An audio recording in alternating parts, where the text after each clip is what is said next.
Hari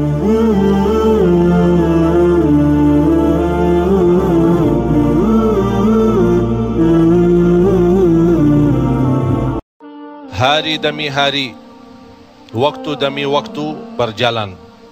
Umur kita terbatas dan semua terhitung hisabnya di sisi Allah Subhanahu wa taala. Umur kita sejak kita dilahirkan sampai akan meninggal dunia sudah semua ditentukan oleh Allah Subhanahu wa taala. Di antaranya rezeki. Malah rezeki itu salah satu rahasia Allah Subhanahu wa taala, dan Allah Subhanahu wa taala sendiri yang mengaturkan rezeki manusia. Bukan hanya rezeki manusia, bahkan seluruh makhluk Allah di muka bumi. Wa ma min dabbatin fil ardi illa 'ala Allahi rizquha. Setiap makhluk yang berjalan di muka bumi, Allah Subhanahu wa taala yang mengaturkan rezekinya. Walaupun rezeki kita sudah ditentukan oleh Allah, tapi sebagaimana kata Amirul Mukminin Umar bin Al-Khattab radhiyallahu an, inna as-samaa'a la tumtiru dhahaba. Ketahuilah langit itu tidak akan menurunkan hujan emas. Walaupun rezeki kita sudah ditentukan dan ditakdirkan oleh Allah Subhanahu wa taala, tetap kita punya kewajiban untuk berusaha. Allah Subhanahu wa taala menerangkan banyak di dalam Al-Quran, فَإِذَا قُضِيَتِ الصَّلَاةِ فَانْتَشِرُوا. Bergeraklah, berjalanlah, berikhtiarlah, berusahalah.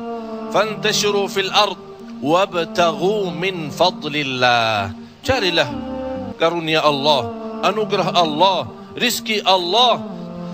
Orang mukmin yang percaya kepada Allah dan senantiasa dia berikhtiar dan berusaha, tetap memiliki keyakinan, menggantungkan hatinya kepada Allah Subhanahu wa taala. Itu yang namanya tawakkal qalbu.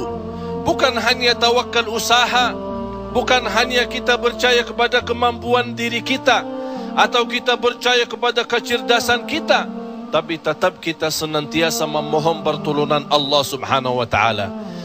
Dan segala amalan itu tergantung niat. Innamal a'malu binniyat wa innama likulli imri'in ma nawa. Kita punya amal, tapi sebelum kita beramal, sebelum kita berusaha, sebelum kita berikhtiar, tolong Bapak Ibu jangan lupa nawaitu. Saat kita mencari nafkah dan rezeki, nawaitu dia untuk apa? Jadikan rezeki itu adalah jembatan yang membawa kita mendapatkan ridha Allah, jembatan membawa kita masuk surga Allah. Itulah nawaitu. Hal-hal kecil dengan nawaitu bisa menjadi besar di sisi Allah Subhanahu wa taala.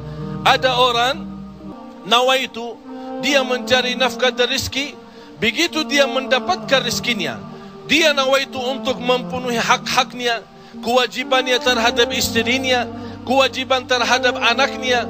Sampai Rasul bersabda, sampai seorang suami suapin istrinya diberikan pahala sedekah. Coba bayangkan, berarti nawaitu itu sangat berarti. Oleh karena itu Bapak Ibu jangan tinggalkan nawaitu. Di mana anda berada, apa urusannya, mau kemana, tolong dihadirkan nawaitu.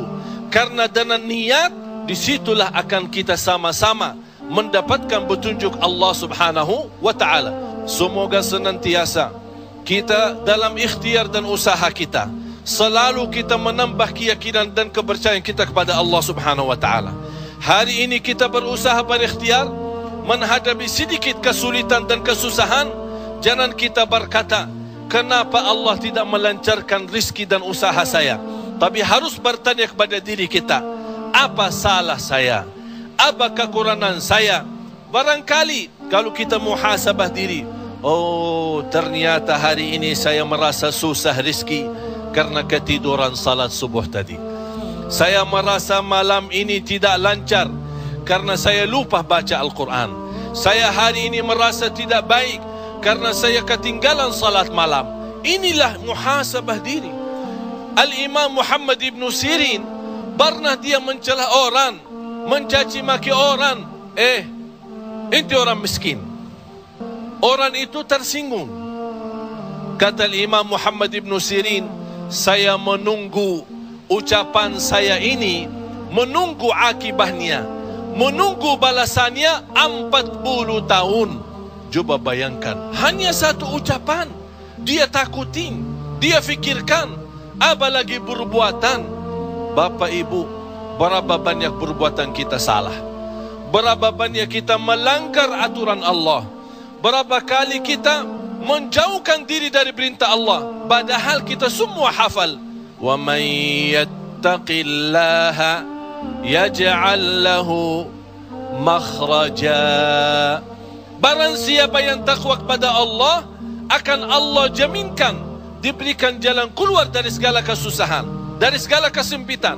Berarti kalau kita berdoa, kita berikhtiar, kita berusaha, tapi masih kita menghadapi kesusahan dan kesulitan, pasti ada sesuatu yang tertinggal. Salah satu amalan di samping ikhtiar dan usaha kita adalah zikrullah, terutama istighfar. Karena termasuk istighfar adalah salah satu kunci mendatangkan rezeki. Sebaik istighfar itu sepanjang waktu, pagi, siang, sore, malam. Naik motor, jalan kaki, naik bis, mau kemana-mana, tidak keberatan kita membasahi lidah dengan istighfar. Malah ada seorang sahabat Rasulullah sallallahu alaihi wasallam, ya Rasulullah, berikan kepada aku amalan yang menjaminkan aku masuk surga.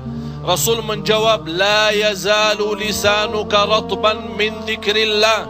Basahi lidahmu dengan zikir kepada Allah. Kunci rizki Bapak Ibu adalah zikrullah. Kunci rizki zikrullah, di antaranya istighfar. Allah subhanahu wa ta'ala menjaminkan dalam Al-Quran di surat Nuh, faqultu astaghfiru rabbakum innahu kana ghaffara. Apa manfaatnya istighfar? Yursilis samaa alaikum midrara wa yumdidukum bi amwalin wa banin wa yaj'al lakum jannatin wa yaj'al lakum anhara. Dengan istighfar terjamin keturunan. Dengan istighfar kemudahan rezeki. Dengan istighfar kelancaran usaha. Dengan istighfar kesembuhan dari penyakit. Dengan istighfar banyak kemudahan dan kemuliaan yang kita dapat. Kalau memang ingin ditambah rezeki kita, kalau belum sempat haji, kita ingin berhaji. Kalau kita sudah haji, ingin Allah menambah kita bisa haji lagi. La in syakartum lazim.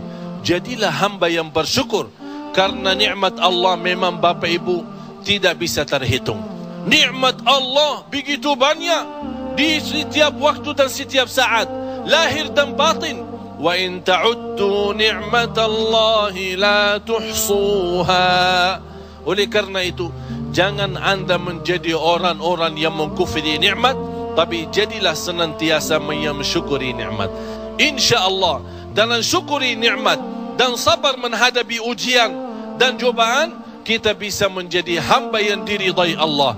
Kalau Allah sudah ridha kepada kita, InsyaAllah segala amal ibadah kita akan diterima, dan segala usaha dan ikhtiar kita akan dipermudahkan oleh Allah subhanahu wa ta'ala.